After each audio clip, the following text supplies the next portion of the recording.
ជំរាបសួរបងប្អូនទាំងអស់គ្នាស្វាគមន៍មកកាន់វីដេអូរបស់ខ្ញុំបន្តទៀតហើយនេះគឺទូដែលខ្ញុំបានពីក្នុង Facebook របស់យើងទៀតហើយសំណូមពរដល់បងប្អូនអ្នកបច្ចេកទេសយើងដែលបាន follow page ទាំងអស់គ្នាបើសិនជាមានទូណាប្លែកតំណងចង់ចែកម្លែកអាច comment ចូលបានឬក៏ឆាតមកក៏បានដែរហើយបើសិនជាមានជា single line ទៀតកាន់តែល្អដើម្បីខ្ញុំបញ្យល់ជូនសិស្សបងប្អូនក៏ដូចជាបងប្អូនជំនាន់ក្រោយក្តី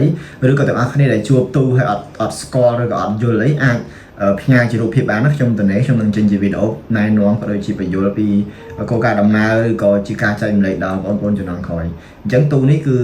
យើងមើលទាំងអស់គ្នាគឺពាក់ព័ន្ធទៅនឹងទូចែកចាយអញ្ចឹងទូរបស់យើងនេះអាចជាទូ SDB ហើយបើសិនជាវាអត់មានទូធំជាងនឹងទេអានេះក៏អាចជាទូ DB ដែរ MDB ដែរដោយសារវាធំវាចែកមកកូនតូចៗchứណាគេមួយនឹងតូចទេយើងប្រើទូនឹងបានអញ្ចឹងនៅក្នុងនេះផងដែរយើងមើលគ្រឿងរបស់វាគឺ adapter មេធំមួយហ្នឹងគឺ brand Chin ហ្នឹងគឺចែកមកកូនតូចហើយការរៀបចំទូនេះស្អាតមានសោភ័ណភាពដោយសារគាត់អត់ប្រើ cover plate ទេអត់ប្រើ cover ទេប៉ុន្តែរៀបចំតនីខ្សែបានស្អាតណាអាហ្នឹងគឺជាសោភ័ណភាពមួយយ៉ាងសំខាន់នៅក្នុងទូអគ្គិសនីរបស់យើងកាលណាមើលទៅស្អាតអញ្ចឹងក៏យើងស្រួលជួសជុលស្រួលរុះរើឬក៏វាអត់សូវមានភាពស្មុគស្មាញក៏ដូចជាកម្ដៅដែលបើវាខ្សែញញ៉ៃវែងខ្លីហ្នឹងក៏វាស្មុគស្មាញក្នុងទូនឹងដែរអញ្ចឹងអា3ជួរខាងលើនោះគឺ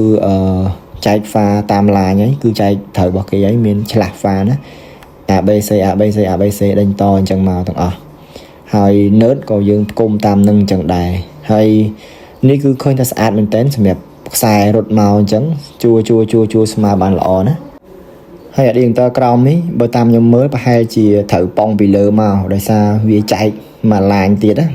នឹងចែកមកកូនតូចទៀតអញ្ចឹងប្រហែលជាវាត្រូវប៉ងពីលើមកតែគេធ្វើមិនតាន់ហើយហ្នឹងហើយអញ្ចឹងអានេះស្អាតមានឡាញមានអីធំត្រូវអញ្ចឹងបច្ចេកទេសក្នុងការតឡើងទូចែកចាយហ្នឹងសំខាន់ដូចខ្ញុំនិយាយការពីវីដេអូមុនអញ្ចឹងគឺយើងត្រូវសិក្សាហ្វាទាំង3ហ្នឹងឲ្យបានស្មើគ្នា load sharing ហ្នឹងបានន័យថាអាហ្វាមួយហ្នឹងកុំឲ្យវាលំអៀងឧទាហរណ៍ថាហ្វាទី1ប្រើ60អាំពែហ្វាទី2ប្រើតែ20អាំពែអីចឹងណាហើយហ្នឹងក៏វាមានបញ្ហាដែរហើយទាំងអស់គ្នាបានសួរថាប្រហែលភាគរយលំអៀងដែលចាត់ទុកថាមានបញ្ហាអញ្ចឹងបើតាមខ្ញុំស្រាវជ្រាវមើលទៅយើងអនុវត្តគោរពតាមស្តង់ដារ IEEE ដែលជាស្តង់ដារ International of Electrical and Electronic Engineering ហ្នឹងគឺគេបានកំណត់ថាលំអៀងហ្វានីមួយចន្លោះពី10% ឡើងទៅគឺមានបញ្ហាគឺមិនអនុញ្ញាតឲ្យប្រើទេសម្រាប់ការលំអៀងលំដាប់ហ្វាហ្នឹង 10% តែបើសិនជាលំអៀងក្រោម 10% ដូចជា5 6អីហ្នឹងគឺអាចអនុញ្ញាតប្រើបានអញ្ចឹងការបែងចែកហ្វាហ្នឹងមិនមែនយើងជាចាប់ទេណាជួនណាទៅយើងចាប់ត្រូវហើយយើងចាប់ឌីសង់តមាន30គ្រាប់10អាំពែទាំង30យើងចែកមួយឡាញ10អីហ្នឹងវាត្រូវប៉ុន្តែជាក់ស្ដែងនោះតើការចាប់ទៅប្រើលើឧបករណ៍នៅក្នុងជាក់ស្ដែងនៅកន្លែងការងារជាក់ស្ដែងនោះវាអញ្ចឹងអត់វាត្រឹមត្រូវស្មើគ្នាអញ្ចឹងអត់ឬក៏វាអត់បានត្រឹមត្រូវទេអញ្ចឹងការចាប់ហ្នឹងវាសំខាន់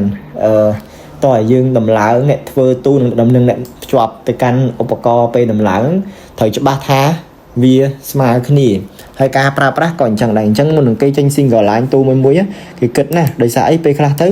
វាមានតែឧបករណ៍ប៉ុន្តែវាអត់មានប្រើអញ្ចឹងណាអញ្ចឹងអាហ្នឹងក៏វាជាបញ្ហាដែរភ្ជាប់ត្រូវហើយ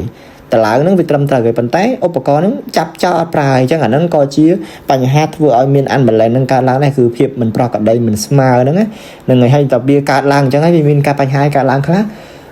គឺបញ្ហាឧទាហរណ៍ស៊ីភ្លើងកើនកម្ដៅ motor អាច trip បើសិនជាហើយវាក៏មានសញ្ញាអវិជ្ជមានដែរបើសិនជាប្រព័ន្ធហ្នឹងប្រើ SCADA ប្រើ PLC ប្រើសញ្ញាប្រភេទសញ្ញានោះវានឹងមានបញ្ហារអាក់រអួលដាច់ឬក៏មិនដំណើរការអីចឹងទៅហ្នឹងហើយកើនកម្ដៅអីហ្នឹងអាហ្នឹងសិតតែបញ្ហាទាំងអស់ហ្នឹងហើយអញ្ចឹងដើម្បីធ្វើឲ្យបានត្រឹមត្រូវត្រូវគណនាក៏ដូចជាសិក្សាលម្អិតអំពីបញ្ហាទាំងអស់ហ្នឹងឲ្យបានត្រឹមត្រូវអូខេហើយជ្រាបក្នុងពេលនេះដែរខ្ញុំសូមជូនទៅនៅវិវគ្គសិក្សាថ្មីមួយរបស់សាលា TTSE របស់យើងដោយវគ្គសិក្សាថ្មីនេះគឺជាវគ្គទូបញ្ជាអគ្គិសនីសម្រាប់ឧស្សាហកម្ម Industrial Panel Control ដោយកម្មវិធីសិក្សានេះយើងសិក្សាផ្ដោតទៅលើប្រព័ន្ធបញ្ជាក្នុងឧស្សាហកម្ម Motor Control ប្រព័ន្ធទូ SDB MDB ADB ហ្នឹងហើយទូ Automatic Control ទូប្រព័ន្ធបញ្ជាស្វ័យប្រវត្តិទូ MTS RTS ទូ Capacitor Bank និងទូស្វ័យប្រវត្តិជាច្រើនទៀតដែលត្រូវប្រើនៅក្នុងឧស្សាហកម្មហើយកម្មវិធីសិក្សានេះផងដែរគឺសម្រិតសម្រាំងយ៉ាងពិសេសហើយនឹងមានការរៀបចំកម្មវិធីសិក្សាដោយផ្ទាល់ពីខ្ញុំផ្ទាល់តែម្ដងដើម្បីរៀបចំកម្មវិធីសិក្សាមេតិកាមេរៀនក៏ដូចជាលំហាត់អនុវត្ត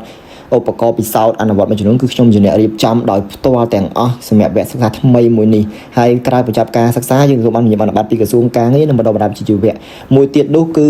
មានក្រុមហ៊ុនដៃគូសហការដែលទទួលសិស្សទៅធ្វើការហើយបងប្អូនមើលសួរចេះលោកគ្រូចូលរៀនហើយដឹងបានការងារ 100% មែនខ្ញុំមិនដែលប្រើពាក្យធានាថាបានការងារទេអូនប៉ុន្តែបច្ចុប្បន្នដូចឥឡូវនឹងអញ្ចឹងក្រុមហ៊ុនប្រកាសឲ្យសាលារើសតែសិស្សអត់មានរៀនអត់តាន់ចប់តែពេលខ្លះទៀតសិស្សរៀនចប់ហើយក្រុមហ៊ុនអត់តាន់រើសត្រូវចាំតិចសិនអញ្ចឹងទៅតែដូចឥឡូវនេះបែរជាក្រុមហ៊ុនត្រូវការ10នាក់បន្ថែមសាលាអត់តាន់មានសិស្សឲ្យអាហ្នឹងវាអាស្រ័យលើជាក់ស្ដែងពេលខ្លះទៅសាលាមានសិស្សហើយក្រុមហ៊ុនគេមិនតាន់ត្រូវការអញ្ចឹងចាំបន្តិចសិនប៉ុន្តែអូនជំនាញនេះទោះជាក្រុមហ៊ុនមួយមិនរើសក៏មានក្រុមហ៊ុនផ្សេងទៀតរើសដែរវាជាជំនាញដែលពេញនិយមក៏ដូចជាជំនាញដែលមានតម្រូវការទីផ្សារខ្ពស់ពាក់ព័ន្ធទៅនឹងទូបញ្ជាអគ្គិសនីនឹងឯងអញ្ចឹងទោះសាលាដៃគូសាលាមិនតាន់រើសក៏យើងអាចដាក់ពាក្យក្រុមហ៊ុនផ្សេងតាមសិស្សច្បងតាមសិស្សប្អូនយើងមករៀនតគ្នាមកកកងហ្នឹងឬក៏តាមព័ត៌មានដែលគេផ្សព្វផ្សាយតាមបណ្ដាញសង្គមផ្សេងអញ្ចឹងកុំខ្វល់រឿងការងារធានាឲ្យតែចេះសិនទៅមិនខ្វះទេការងារដូចពាក្យចាស់និយាយចេះប្រកាសប្រាក់រត់តាមហើយតែយើងចេះហើយការងារវានៅនឹងមុខយើងទេណាតែយើងអត់ទាន់ច្បាស់ហ្នឹងប្រឡែមបន្លំហ្នឹងអាហ្នឹង